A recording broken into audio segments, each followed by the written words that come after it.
Spot live തുടരുന്നു. തിരുവനന്തപുരം നെയ്യാറ്റിൻകരയിലെ വിവാദ കല്ലറ പൊളിക്കുന്നതിൽ അനിശ്ചിതത്വം തുടരുന്നു. നടപടികളുമായി മുന്നോട്ട് പോകുന്നതിന് നെയ്യാറ്റിൻകര ഡിവൈഎസ്പി ജില്ലാ കളക്ടർക്ക് റിപ്പോർട്ട് നൽകിയിട്ടുണ്ട്. അതിനിടെ കല്ലറ പൊളിക്കുന്നതിനെതിരെ കുടുംബം ഹൈക്കോടതിയെ സമീപിച്ചു.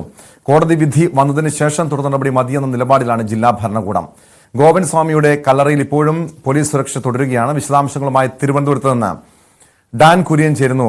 ഡാൻ, ഇപ്പോഴും ഈ കല്ലറ പൊളിക്കുന്നതിൽ അനിശ്ചിതത്വം തുടരുന്നുണ്ട്. അതിനിടെ കോടതി കുടുംബം ഗോവിൻ സ്വാമിയുടെ കുടുംബം ഹൈക്കോടതിയെ സമീപിച്ച സാഹചര്യം കൂടി ഉണ്ടല്ലോ. അതിന് ആ കോടതിയിൽ നിന്നും ഈ കേസിൽ തീർപ്പ് ഉണ്ടായ ശേഷം മാത്രമേ ജില്ലാ ഭരണകൂടത്തിന്റെ ഭാഗത്തു നിന്ന് നടപടി ഉണ്ടാകുകയുള്ളൂ.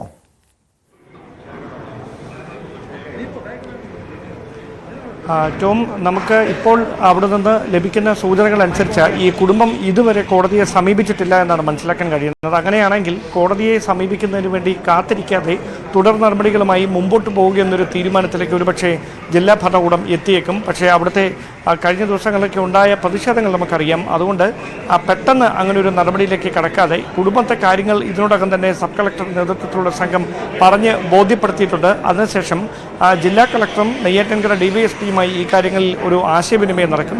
അതിന് പിന്നാലെ ജില്ലാ കളക്ടറുടെ അനുമതിയോടെ ഈ സ്ഥലം പൊളിച്ച് ഇദ്ദേഹത്തിൻ്റെ മൃതദേഹം, ഗോവിൻ സ്വാമിയുടെ മൃതദേഹം പുറത്തെടുത്ത് പോസ്റ്റ്മോർട്ടം നടപടികൾ നടത്തുന്ന തീരുമാനത്തിലേക്ക് എത്താനാണ് സാധ്യത. അങ്ങനെയാണെങ്കിൽ എപ്പോൾ വേണം ഈ തുടർ നടപടികൾ ആരംഭിക്കാൻ എന്ന കാര്യത്തിലാണ് ഇനി ഒരു തീരുമാനം ഉണ്ടാകാനുള്ളത്. ഇനി ഉച്ചയ്ക്ക് ശേഷം അങ്ങനെ ഒരു നടപടി ഉണ്ടാകാനുള്ള സാധ്യത വിരളമാണെന്നാണ് മനസ്സിലാക്കാൻ കഴിയുന്നത്.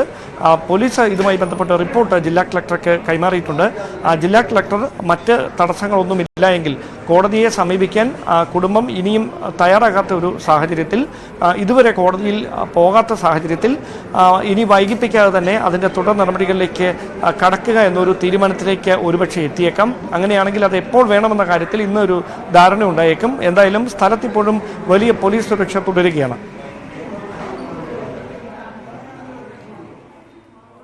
ഡാൻ, അങ്ങനെ ഈ കുടുംബം എന്തായാലും കോടതിയെ സമീപിക്കാത്തൊരു സാഹചര്യത്തിൽ ഇന്ന് തന്നെ ജില്ലാ ഭരണകൂടത്തിന്റെ ഒരു ഉത്തരവ് ഇതുമായി ബന്ധപ്പെട്ടുണ്ടാകുമെന്ന് തന്നെ പ്രതീക്ഷിക്കാം. പക്ഷെ അങ്ങനെയെങ്കിൽ കഴിഞ്ഞ ദിവസങ്ങളിലൊക്കെ നമ്മൾ കണ്ടതാണ്, ആദ്യ ദിവസങ്ങളിൽ കുടുംബത്തിന്റെ ഒറ്റപ്പെട്ട ഒരു പ്രതിഷേധം അല്ലെങ്കിൽ നാട്ടുകാരുടെ ഒറ്റപ്പെട്ട പ്രതിഷേധമാണ് കണ്ടതെങ്കിൽ പിന്നീട് വിവിധ ഹൈന്ദവ സംഘടനകൾ ഇവർക്ക് പിന്തുണയുമായി രംഗത്തെത്തുന്നു.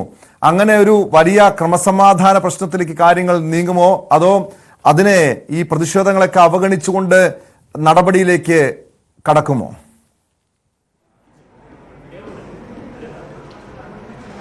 അങ്ങനെ പെട്ടെന്നൊരു നടപടിയിലേക്ക് കടക്കാതിരുന്നതിൻ്റെ കാര്യം ഈ പ്രതിഷേധങ്ങൾ ഉയരാനുള്ള സാധ്യത വീണ്ടും മുന്നിൽ നിന്നുകൊണ്ട് തന്നെയാണ്. അതുകൊണ്ട് തന്നെയാണ് കുടുംബാംഗങ്ങളെയും മറ്റ് സംഘടനകളുടെ പ്രതിനിധികളെയും എന്താണ് ഇതിലെ നിജസ്ഥിതി എന്ന കാര്യം ബോധ്യപ്പെടുത്തുന്നതിന് വേണ്ടി നെയ്യാറ്റിൻകര ഡിവൈഎസ്പിയുടെ നേതൃത്വത്തിലുള്ള പോലീസ് സംഘം ഇവരുമായി ചർച്ച നടത്തിയത്. ഇത് പൊളിച്ച് പരിശോധന നടത്തേണ്ടതിൻ്റെ ആവശ്യകത എന്താണ് എന്ന കാര്യം പോലീസ് അവരെ ബോധ്യപ്പെടുത്തിയിട്ടുണ്ട്. ഇതുമായി ബന്ധപ്പെട്ട 2 പരാതികൾ ലഭിച്ചിരുന്നു. മാത്രവുമല്ല, ഈ മരണം ഉറപ്പുവരുത്തുന്നതിന് വേണ്ടി ഡോക്ടറുടെ ഒരു സർട്ടിഫിക്കറ്റ് പോലും ഇല്ലാതെ ഈ സമാധി ഇരുത്തിയെന്ന് പറയുന്നതിൽ ഒരു അവ്യക്തതയുണ്ട്. അതിലെ ദുരൂഹത നീക്കണമെങ്കിൽ പോസ്റ്റ്മോർട്ടം നടത്തേണ്ടത് അനിവാര്യമാണ്. അതിന് കുടുംബം സഹകരിക്കണം. സഹകരിച്ചില്ല എങ്കിലും അവർക്ക് നടപടികളുമായി മുമ്പോട്ട് പോയേ പറ്റുകയുള്ളൂ. അങ്ങനെയൊരു സാഹചര്യത്തിലേക്ക് നയിക്കാതെ കാര്യങ്ങളോട് സഹകരിക്കാൻ തയ്യാറാകണമെന്ന ആവശ്യമാണ് സബ് കളക്ടറും ഡിവൈഎസ്പിയും ഉൾപ്പെടെയുള്ള ഉദ്യോഗസ്ഥർ കുടുംബാംഗങ്ങളെ അറിയിച്ചിരിക്കുന്നത്. ഏകദേശം കുടുംബം ഇതിനോടിപ്പോൾ സഹകരിക്കുന്ന ഒരു സമീപനമാണ് സ്വീകരിച്ചിരിക്കുന്നതെന്നാണ് ഉദ്യോഗസ്ഥരുടെ ഭാഗത്തു നിന്ന് ലഭിക്കുന്ന വിവരം. അങ്ങനെയാണെങ്കിൽ എപ്പോൾ ഈ കല്ലറ തുറന്ന് പരിശോധിക്കണമെന്ന കാര്യത്തിൽ വൈകാതെ തന്നെ ഒരു തീരുമാനമുണ്ടാകുമെന്നാണ് അറിയാൻ കഴിയുന്നത്.